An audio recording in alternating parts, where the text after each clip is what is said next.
बिस्मिल्लाहिर्रहमानिर्रहीम। हज़रत उक़बा बिन आमिर रज़ी अल्लाह ताला अन्हु रवायत करते हैं कि मैंने रसूल अल्लाह सल्लल्लाहु अलैहि वसल्लम को फरमाते हुए सुना कि मेरी उम्मत का एक शख्स रात को बेदार होता है, वज़ू और उसकी परेशानी पर अपने नफ्स को मजबूर करता है और उस पर शैतान की गिरहें होती हैं। जब वज़ू के लिए अपने हाथ को धोता है तो एक गिरा खुल जाती है, जब चेहरा धोता है तो एक और गिरा खुल जाती है, जब सर का मसा करता है तो एक और गिरा खुल जाती है, और जब पैर धोता है तो आखिरी गिरा भी खुल जाती है।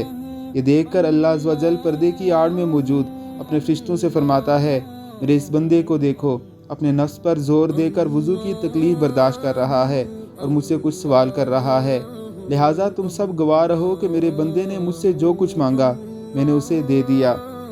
शब जिंदादार जाहिदों की इबादतों को अल्लाह रब्बुल इज़्ज़त कबूल फरमाते हैं, उनकी दुआओं को अल्लाह रब्बुल इज़्ज़त रद्द नहीं फरमाते।